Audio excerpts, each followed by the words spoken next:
It's your boy DJ Tim, and I'm back with another video, man. And look, man, y'all can tell by the title.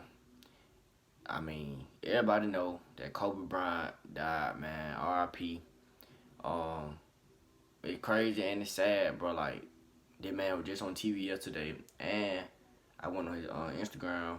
He had just post something, like yesterday type junk. So yeah, man, like, this junk crazy, bro. Like, they got it on TV, NBA, like, everything, bro. Everybody know about it. The man died in a helicopter crash or whatever. And I need everybody to comment in the comment section. R.I.P. Kobe Bryant. I mean, this video will go up today. The day of his death, the day this video gonna drop. So, I'm edit this video right quick. I'm gonna get it up for y'all. Probably gonna put it up around like 10 something. And yeah, man, we just gonna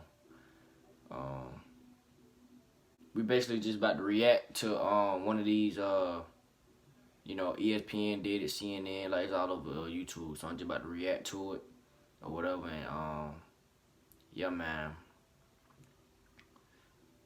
let's see what these folks got to say, man. Cause I already know everybody heartbroken.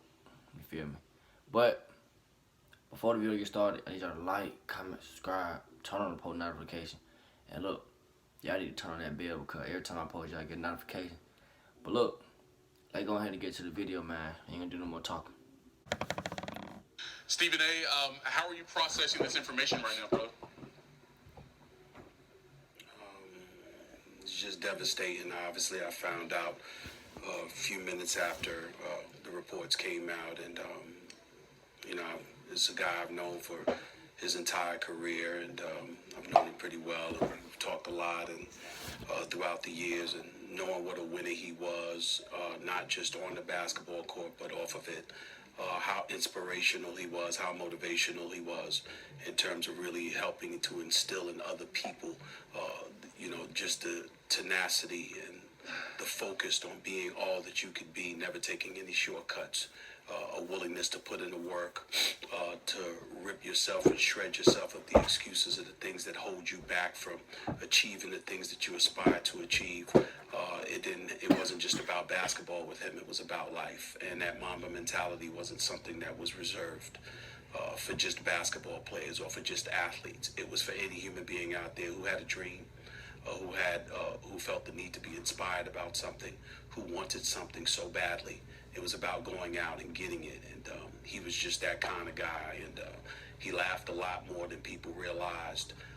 He told a lot of jokes more than people realized. He'd sting you whenever he could because that was his way. He was a guy that he was a great basketball player. He was a great father. He loved his wife, and that's obviously tremendously. He was a great friend. We were just together on New Year's Eve, and we were supposed to meet again in a few weeks to discuss some things, and that's crazy, to just hear man. the news that he passed away. That's crazy. Particularly in this fashion. He's been taking a helicopter for decades, living in Newport Beach, and flying toward downtown to LA to the Staples Center, to and from games all the time for many, many years. He loved being in that helicopter. He certainly was never really concerned about it. And for him to be gone, particularly through these means, is incredibly tragic, and it's sad. And I know that his daughter was on the helicopter with him. It just resonated even that much more profoundly. So obviously it's incredibly sad for me, incredibly sad for the NBA community, and it's just hard to put it in words, to be quite honest with you. That's the best I can do. Stephen A., Kobe Bryant's been a public figure for more than 2 decades, as you mentioned. I mean, he took Brandy to high school prom, right? I mean, who got to do that? But Kobe Bryant did that. Then he comes into the NBA with the bravado of a 10-year veteran, even if he didn't have the skills at that time to match it. But then 5 NBA championships, an MVP, 2 gold medals at the Olympics. We've seen Kobe Bryant for quite some time, and from a fan standpoint, if you will, we feel like we do know who Kobe Bryant is, the relentless competitor, the never-give-up attitude. You mentioned some of the off-court things, the sense of humor. What is it about Kobe Bryant, Stephen A., that most people, frankly, don't know?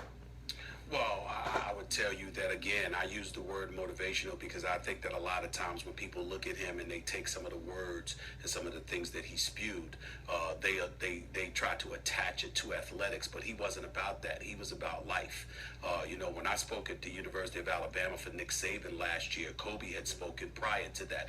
I think a year earlier than that. Anywhere he could go to inspire people to be the best that they can be, that was something that he wanted to do. He didn't want to just do it through his words, however. He wanted to continue to do it through his own work to show that basketball was just one element of what he was all about. It certainly didn't limit him in any way. He spoke several languages fluently. Obviously Italian, Spanish, and of course English. I mean, this guy was highly intellectual. He was a brilliant mind, and he was not shy about letting you know that he was brilliant because he never believed he was. He was on a mission to constantly elevate himself intellectually. That's just the temperament that he had. But he also wanted to be inspirational in that regard. I remember years ago when I had the show, quite frankly, on ESPN2, and people used to talk about me, interviewing people, and they used to bring up folks like Oprah and others. He used to say, damn all of that, not Oprah, Harpo. That was his mentality. Don't think about just being in front of the camera. Think about owning the product. Think about something bigger than what you're thinking about constantly. It's not just about being a reporter. It's about being an author. It's not just about being a basketball player. It's about being a champion. It's not just about being an artist. It's about being an Academy Award winner. These are all things that he had visions of, and it was consistent with who he was from the time that you knew him. Because coming into the NBA, one of the things that had turned others off about him initially, he came into the league talking about how he was going to be as great, if not greater, than Michael Jordan one day. And people used to look at him and say, this dude is off of his rocker. His chest is sticking out just a little bit too much. He needs perspective. And then sure enough, when you watched him work and you saw the commitment that he put in, you realized he wasn't playing. He was dead serious. He would win championships. He would take a week or two off and then show back up a week or two later and start working in the summertime at 5:30 in the morning. This is what he did religiously. When other people were taking vacations, he was studying. When other people were taking breaks, he was working out.